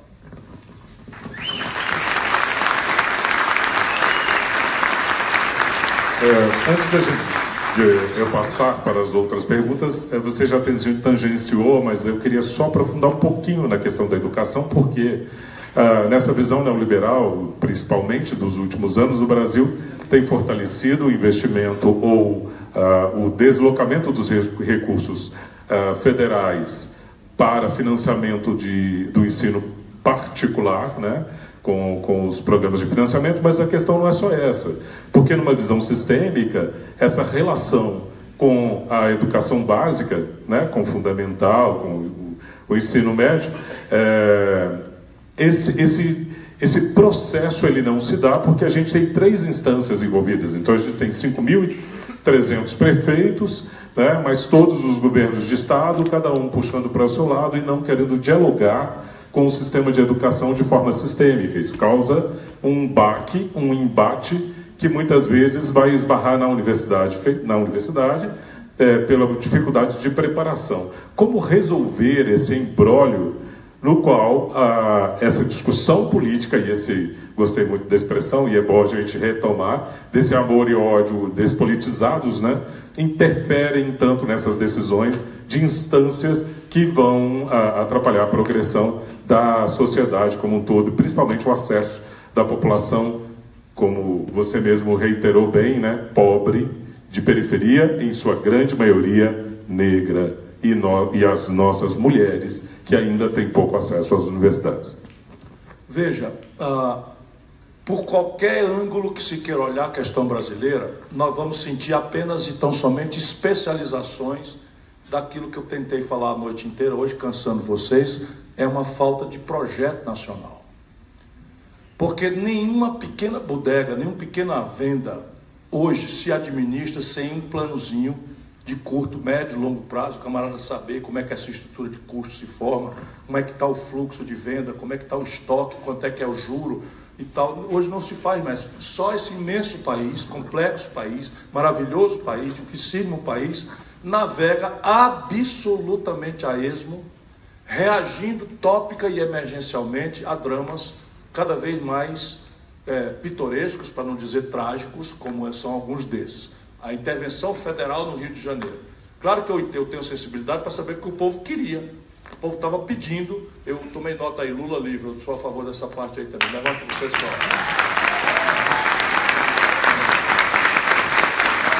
Valeu, obrigado. Então repare bem. Nós precisamos pôr em debate um projeto nacional de desenvolvimento que afirme objetivos nacionais.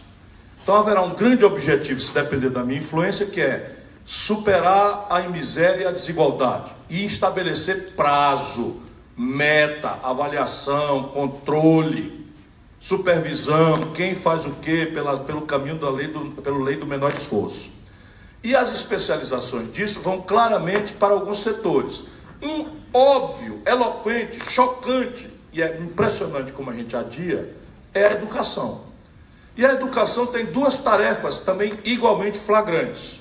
Uma, muito mais difícil, mas não é adiável mais, é a mudança revolucionária do paradigma pedagógico. Deixa eu ver se eu explico aqui. Hoje, nós ainda estamos, salvo muitas ilhas de exceção que há, maravilhosas acontecendo, graças à anarquia criativa, fecunda da sociedade brasileira, nós temos muita coisa boa acontecendo por aí afora, eu tomo nota dessas coisas e tal, consigo referir algumas delas, e estou atrás, caçando, porque isso prova que é possível. Mas, por média, o Brasil está ainda produzindo, na universidade, no ensino médio, especialmente a tragédia, então, no ensino médio é quase genocida, um paradigma pedagógico que preparava o profissional fordista da primeira metade do século XX.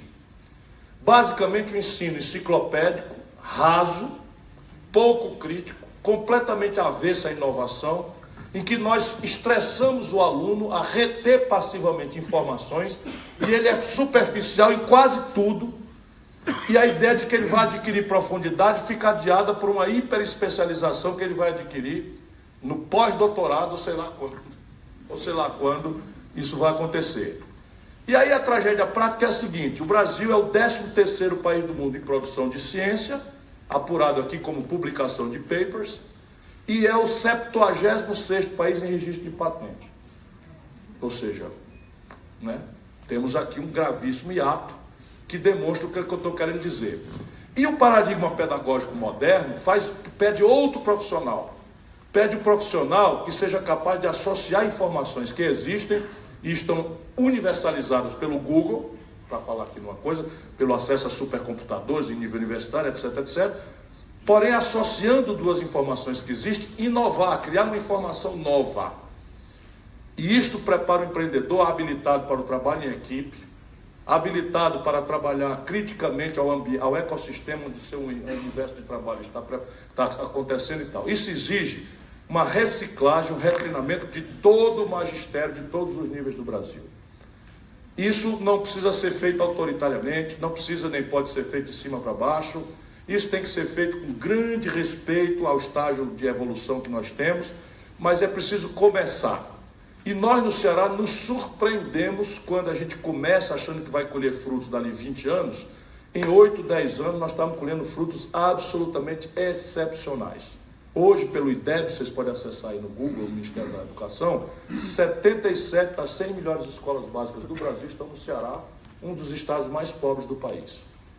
O melhor IDEB do Brasil vem da minha cidade, chamada Sobral, que é uma cidade parecida com as cidades mineiras do Vale do Jequitinhonha, porque é encravada do semiárido, paupérrimo e tal. E nós conseguimos isso de forma absolutamente miraculosa, e o milagre aqui é produzido pelos professores. Nós fizemos a agenda convencional de recuperar prédio, melhorar salário, enfim, autonomizar financeiramente as escolas. O efeito pedagógico foi quase nenhum. Mas nós começamos a colocar isso que eu estou falando aqui em prática, e explodiu a dinâmica de emulação positiva com a escola A melhor escola no ranking do IDEB adota a pior, todo ano. E as melhores práticas estão sendo manualizadas e tal, e hoje nós estamos sendo estudados nas universidades do mundo. E estamos introduzindo mecanismos de avaliação internacional. Então eu tenho muita comoção de que, por mais fôlego que exija, isso é praticável também no Brasil. A segunda tarefa não é fácil, mas também precisa ser feita, e nós precisamos revogar a PEC 95. Por quê? Porque o Brasil criou ali pelos anos 80, 90, um Fundeb, resumindo aqui a história. Qual era a ideia? A ideia era universalizar o ensino básico. Nós conseguimos. Então, quando nós nos ordenamos por uma ideia, qualquer que seja, o Brasil conseguiu, universalizou em 10 anos o ensino básico. O que acontece? A demografia mudou e hoje nós estamos com dois problemas. Vaga ociosa no ensino básico, o que exige uma reconversão de parte desse ensino básico e ensino médio, e uma brutal demanda por ensino médio que não tem. E os municípios não têm, e os estados não têm, porque 17 estados brasileiros estão quebrados. Minas Gerais é um exemplo sofrido e doído do que eu estou falando, mas Rio Grande do Sul está assim, Minas Gerais, Rio de Janeiro está assim, Rio Grande do Norte está assim, e por aí 17 estados brasileiros estão ilíquidos. Portanto, é preciso, penso eu, criar um Fundem, pensando alto aqui, um Fundo de Desenvolvimento do Ensino Médio. E descobriram-se entre mentes que as volições cognitivas, as primeiras sinapses, o momento mais crítico de uma criança desenvolver a sua potencialidade cerebral está na primeira infância, o que põe inadiável uma demanda grave e urgente por ensino infantil. E aí você tem que acudir os municípios que também estão com a língua de fora, sem dinheiro para fazer. São essas duas grandes tarefas que o projeto de educação tem que mexer. Grandes mesmo. Eu vou fazer em bloco algumas perguntas que são mais da área econômica, algumas questões já tangenciadas por você, mas vamos tentar, né, dinamizar da melhor forma e fazer o máximo possível. Débora Queiroz fez o questionamento considerando as dificuldades e violências estruturantes enfrentadas pelas mulheres, 52% da nossa população. Quais os projetos o senhor apresenta no que tange o mercado de trabalho e a autonomia econômica? Na mesma linha, o Alexandre, reforma tributária é necessária, como aprovar? O senhor pretende taxar as grandes fortunas e heranças? Também na área econômica, o Chico Diniz, posição sobre a majoração dos royalties do minério em Minas Gerais. Esse nos afeta diretamente, Ouro Preto e Mariana, aqui. A gente sabe muito bem da diferença. E a Flávia Monteiro, qual o planejamento da diminuição da dívida pública para que sobre os recursos para investimentos, para que sobre mais recursos para investimentos? Você considera ser necessário realizar uma auditoria da dívida pública?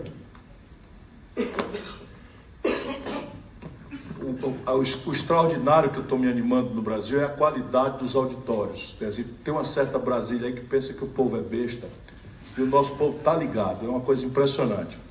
Veja, eu a rigor deveria dizer com muita humildade de que esses problemas exigem um grande debate, exigem muita sofisticação, exigem muita convergência, muita participação, mas eu, assim, especialmente como acadêmico, eu tenho uns palpites para dar nisso aí.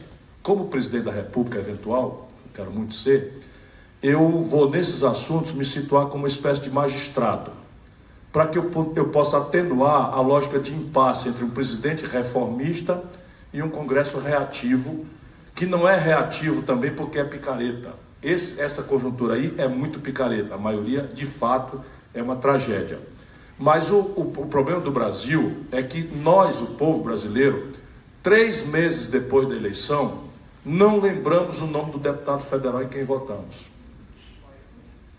E aí o que acontece? Constituída a representação, o laço representante-representado se dissolve muito precocemente, porque nós voltamos para casa, não temos a tradição anglo-saxã de acompanhar a nossa estrutura representativa, não escrevemos, não acompanhamos, não damos a menor bola para os discursos, para as posições que ele toma, por regra, e somos induzidos a replicar que política é tudo bandido, é tudo salafrário. Enquanto isto, 3 meses depois da eleição, os lobbies, grupos de pressão, todos lúcidos, informados, sabem o que querem, sabem onde é que estão fazendo, têm autoridade porque financiaram campanhas, uma série de coisas, cercam o Congresso.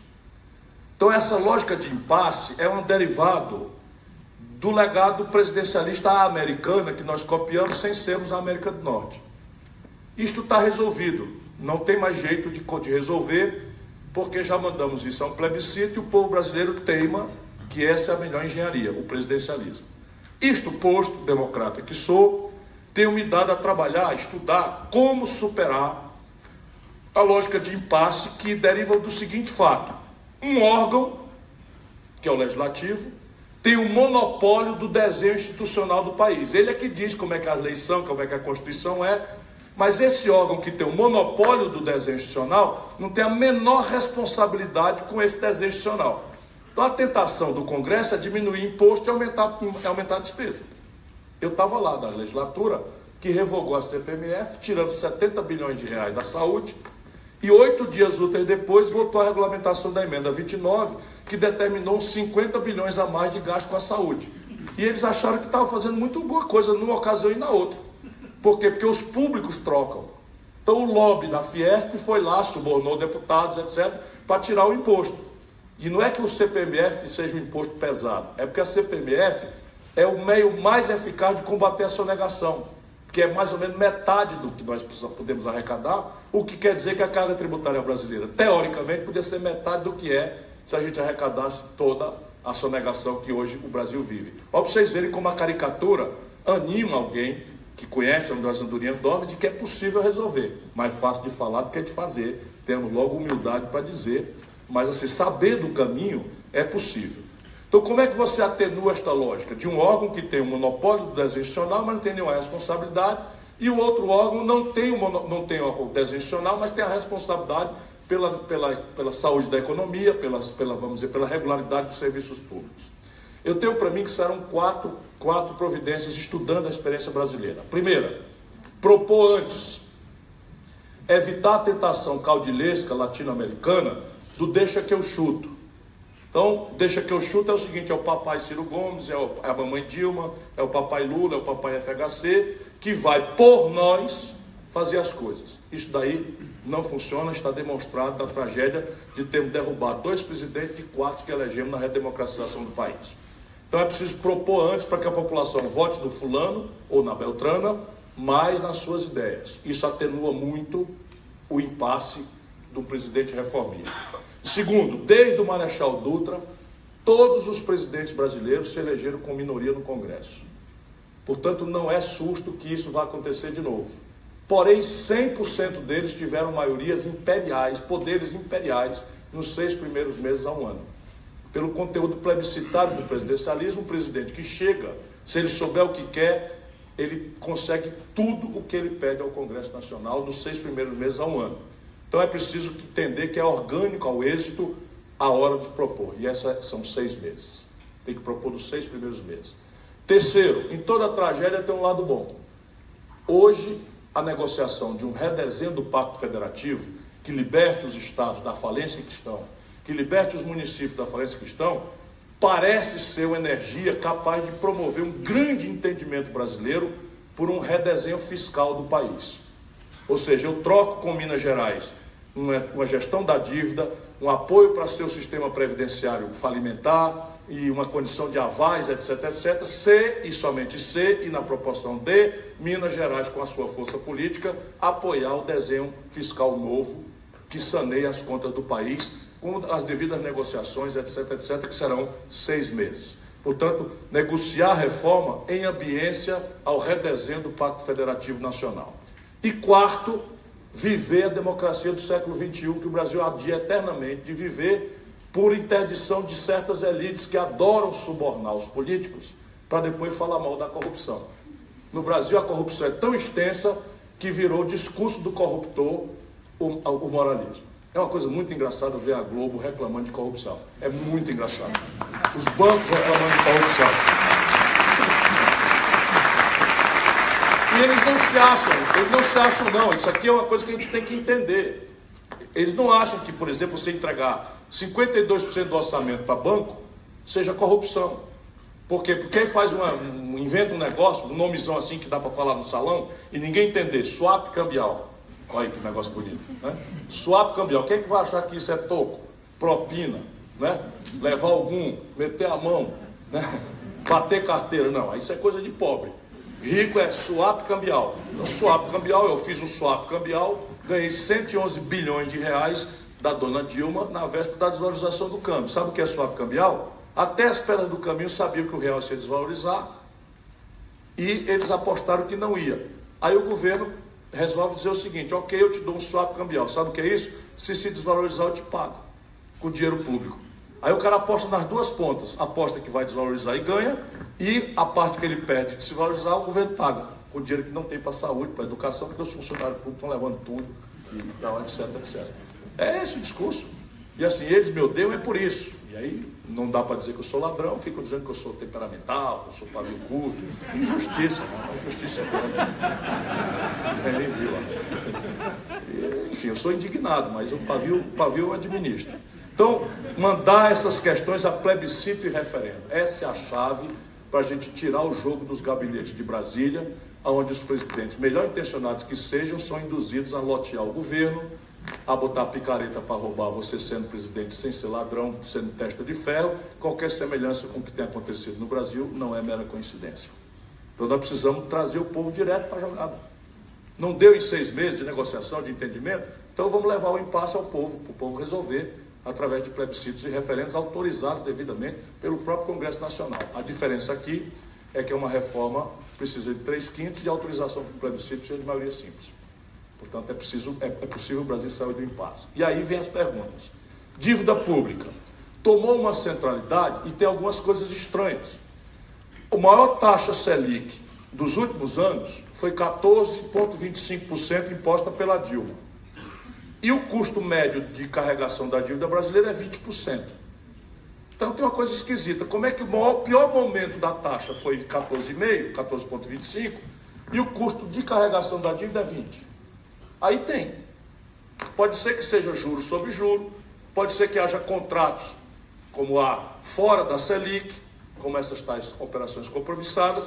Então nós temos que garantir que isso aqui vai ser dado a absoluta e radical transparência. Entretanto, com muita cautela, com muito cuidado, porque a brincadeira aqui esteriliza a poupança da sociedade. Portanto, é preciso garantir que não haverá aventura na gestão da dívida pública. Transparência sim, porém precisa ter muita cautela, negócio de valentão, aqui não funciona. E aí a tributação no Brasil. Você tem algumas questões que estão erradas em linha com o mundo. É por onde eu quero começar a discussão. Por exemplo, 2 países do mundo não cobram tributo sobre lucros e dividendos empresariais. O Brasil e a Estônia. Com todo respeito aos irmãos da Estônia, é um pequeno país do leste europeu que não parece em nada com a estrutura brasileira. E é preciso, portanto, pôr em debate isso. Segundo, a tributação sobre heranças dos ricos, porque aqui a intriga vai ser que eu quero cobrar da classe média e do povão, etc. Mas a tributação sobre os ricos, a menor alíquota nos Estados Unidos é 29%. E a alíquota de 45%. Na Europa é entre 32% e 50%. Aqui em Minas Gerais, difícil como está a situação, cobra-se 4%. O Ceará, que é o estado mais sólido financeiramente do Brasil, cobra 8%, que é o limite máximo de alíquota pela Constituição brasileira. É razoável o Brasil ficar fora da linha?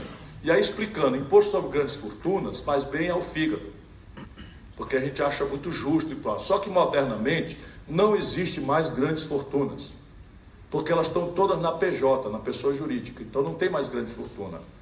O Antônio Hermílio de Moraes, que era o ricão do Brasil, criou uma holding, todas as posses dele, todo o patrimônio dele está na holding e ele já morreu. E aí ele recebe um prolabore, pelo qual ele paga 27,5% igual à classe média.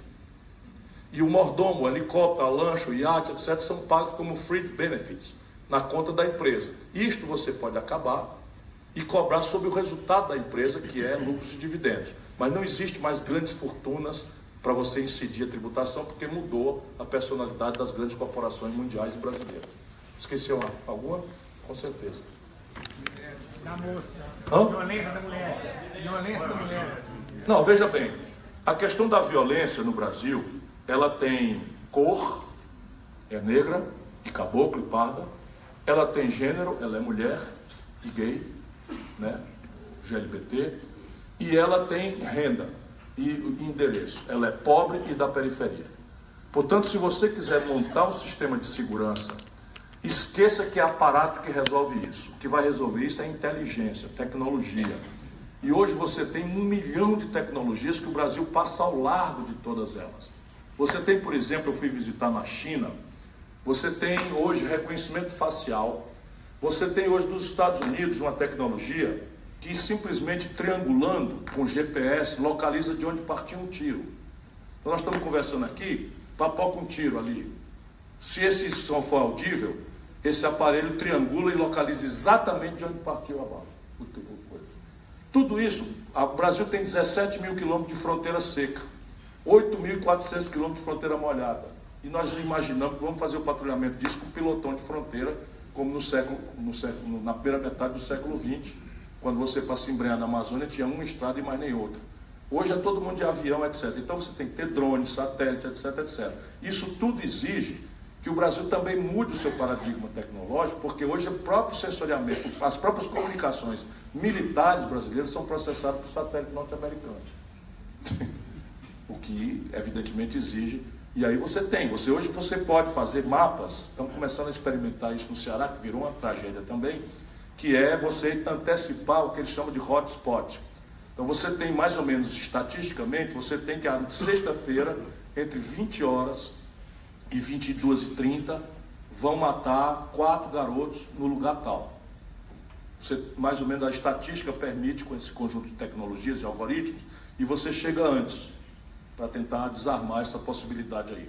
Tudo isso está disponível para um país que tenha projeto. O Brasil não tem um sistema nacional de segurança. Agora o Congresso votou, mas votou sem incremento de despesa. Então repare, o efetivo policial do Rio Grande do Sul hoje é metade do efetivo policial que o Rio Grande do Sul tinha quando eu era governador. Como é que funciona isso? Então, evidentemente que o país tem que fazer uma grande discussão sobre esse conflito distributivo. Porque dinheiro é só um, ou vai para banco ou vai para segurança. Não tem intermediário. Eu preciso estudar um pouco mais isso, mas eu acho muito justo mesmo, que você incremente minério, porque o royalty de minério, porque por regra, isto causa muitas lesões, né, no tecido socioambiental das comunidades onde ela acontece. Nada mais justo, portanto, do que incrementar a indenização à comunidade por isso. Precisa só ver se existe um mecanismo, vamos dizer, mais eficiente de não ser nominal esse royalty. De ser um royalty que seja, vamos dizer, sensível, por exemplo, à oscilação de Platts, que é o preço do minério de ferro, que é o caso de Minas Gerais. Mas assim, qual é o sentido de você não cobrar royalty? Tem que cobrar e indenizar a comunidade, evidentemente. Eu vou fazer só mais um bloco de perguntas. Nós recebemos muitas perguntas. Muito obrigado. Qual é o barzinho bom aí que está aberto hoje? A gente continua lá. Se falar o bar, vai virar uma confusão. O dono é que vai ficar muito satisfeito, né? Tem algum dono de bar aqui que queira se anunciar?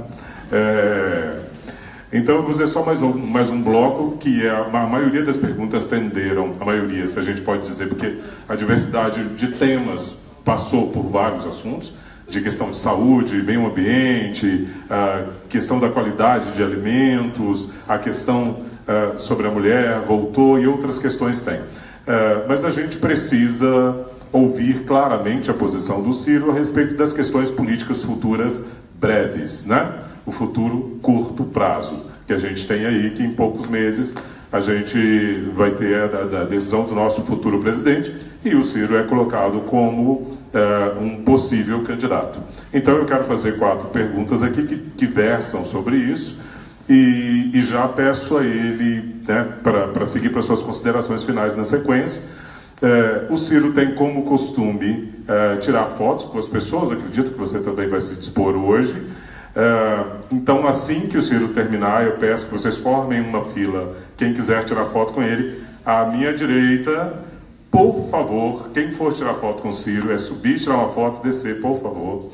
Não dá para pedir para gravar um áudio, um depoimento para a mãe, vovó, papai, né? Não dá tempo, porque são muitas pessoas e a gente tem que possibilitar a todos de ter o contato com o Ciro. Ele tem uma disponibilidade, mas ele viaja amanhã cedo, então a gente tem que ainda no meio dessa madrugada finalizar esse processo, né, Ciro? Então vamos já para as 4 perguntas para não demorar mais. Diante do cenário atual, com a prisão do ex-presidente Lula, quais as suas previsões para as eleições? PT lançará a nova candidatura? O Lula declarará, gente, isso é um trava-língua, né? Declarará apoio a outro candidato ou candidata? Essa é a pergunta do Luiz Sachel. Obrigado, viu, Luiz, pelo trava-língua. Descobri mais uma. Eu sou treinado em trava-língua, mas esse não teve jeito. Qual é a sua posição atual com relação à prisão do ex-presidente Lula e qual a sua expectativa com relação ao apoio dele? Acredito que a sua candidatura, isso é do André Luiz Correia de Barros, que é também técnico administrativo da universidade. Quais as reais chances da esquerda brasileira, ou centro-esquerda, se podemos dizer, se unir e alguém do PT, por exemplo, ser seu vice na campanha? Como reconstruir o país após o golpe de 2015? Essa é a pergunta do professor Éder. Após a prisão do ex-presidente Lula e o impeachment da Dilma Rousseff, o senhor acredita poder ser um novo alvo de perseguição midiática de direita? Aliás, gente, a mídia brasileira, né? Se a gente está falando nacional, acho que a gente não tem de esquerda não, tá? Bem, eu sou jornalista, posso falar da minha área, né? Essa é a pergunta do Gabriel Dias Pereira. Veja, eu quero separar aqui, para poder organizar a minha cabeça, o Lula, para mim, não é uma figura que eu conheço pela televisão, ou que eu conheço de um comício que eu assisti e fiquei empolgado e tal. O Lula é um velho camarada de mais de 30 anos. Portanto, o que está acontecendo com ele dói muito em mim pessoalmente. Não quer dizer, camarada de 30 anos, que nós estivemos de acordo, não. Nós já disputamos, já brigamos, disputamos, discutimos, discordamos. E ao longo dos últimos 16 anos, por entender ser meu dever com o país, eu abri mão de candidatura e eu apoiei o Lula e aos seus desdobramentos todos os dias, sem faltar nenhum. O impeachment da Dilma, o único estado brasileiro que deu, não maioria, mas 2/3 contra o impeachment foi o Ceará. E eu estava pessoalmente cuidando disso e não há como se confundir. O que não quer dizer, encerrado esse momento, não é, que politicamente eu esteja obrigado a concordar com os desdobramentos estratégicos que o PT está propondo ou que o PT está anunciando. Então o que é que eu faço? Eu sou absolutamente solidário com o Lula, estou pedindo ao juiz lá autorização para visitá-lo. Fui insultado por uma certa burocracia do PT, porque não estava lá no dia do negócio. Eu estava em Harvard fazendo uma palestra, aliás, sentado ao lado do vice-presidente nacional do PT, o ex-ministro da Saúde, o Padilha. O Pimentel não estava lá, o governador de Minas.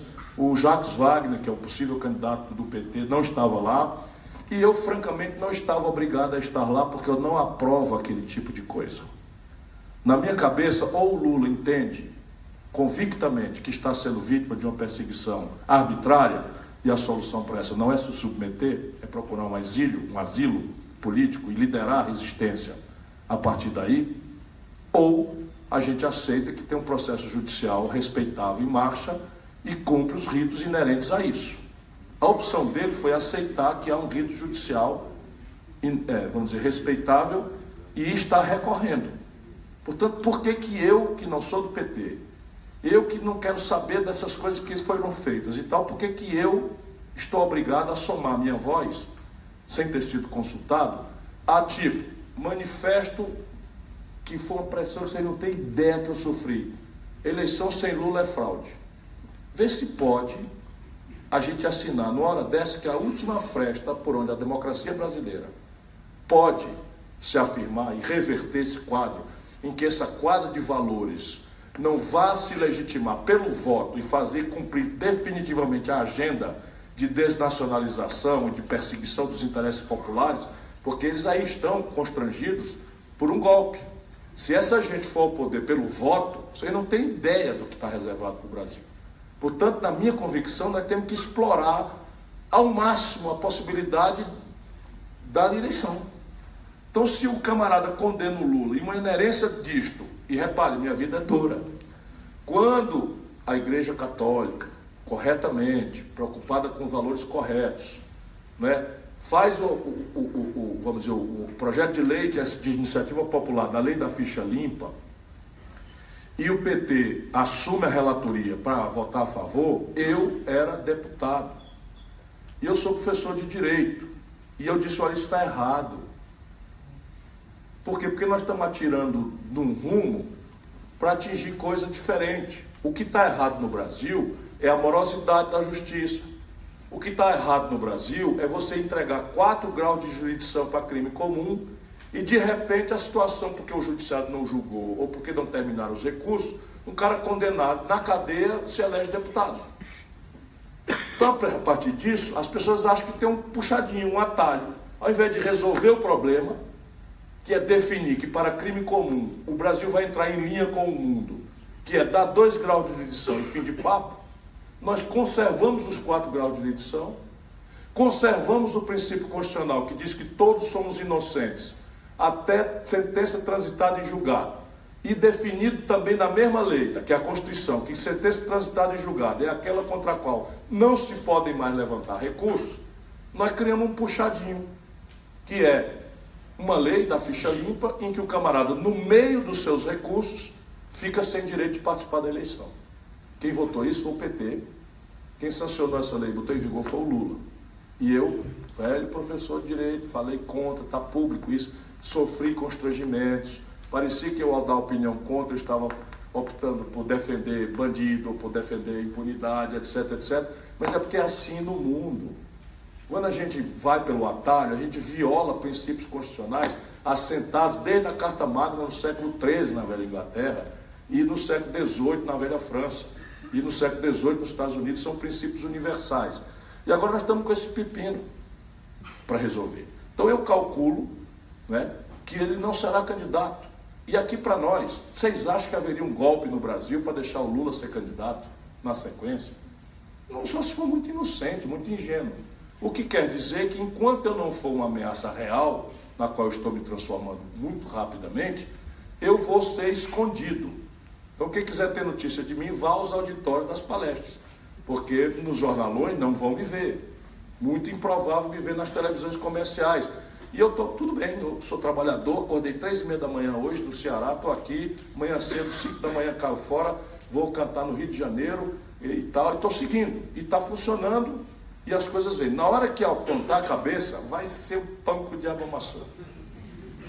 E eu já estou até prevenindo, vocês não perceberam, mas eu estou dizendo, eles não dizem que eu sou ladrão, porque já não dá, eu tenho 38 anos de vida, nunca respondi um inquérito, nem passei absolvido, nunca. É o que é um milagre. Do jeito que o abuso está campeando no país, mas o fato é que eu já fui governador, prefeito, ministro da Fazenda, ministro da Integração Nacional, miraculosamente, nunca respondi um inquérito, nem passei absolvido. Então não dá. Não dá para dizer que eu sou incompetente, eu estudo pra cacete, circulo, sou respeitado no meio acadêmico do Brasil e fora do país e tal. Então vão atrás de mim, qual é? O negócio é o pavio curto, né? Já falei, ele irrita.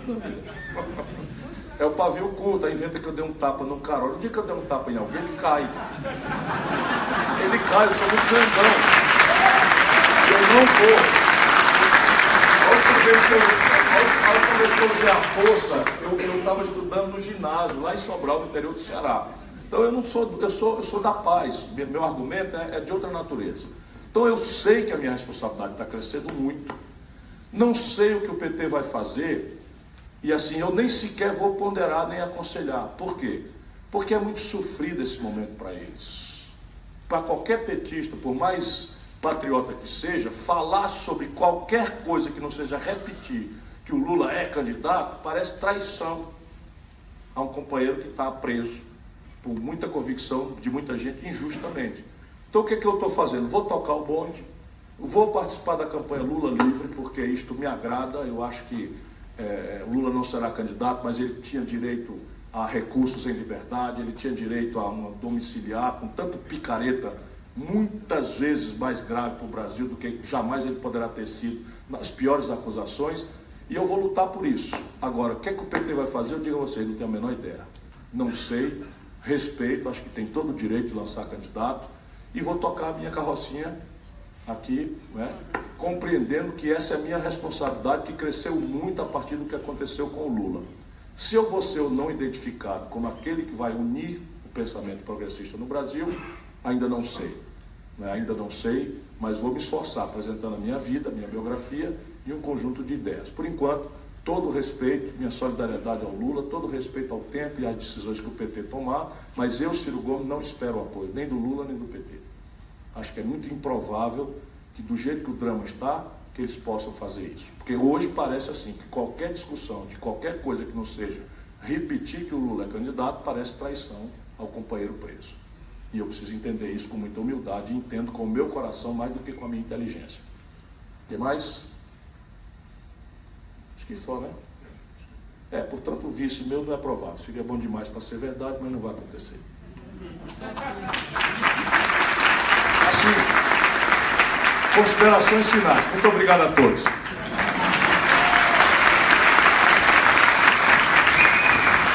Muito bom. Agradecemos muito a presença de Ciro Gomes aqui conosco nesse primeiro evento do ciclo de debates. Nós pretendemos trazer outras lideranças nacionais em breve, claro que todos dessa linha de centro-esquerda. Por favor.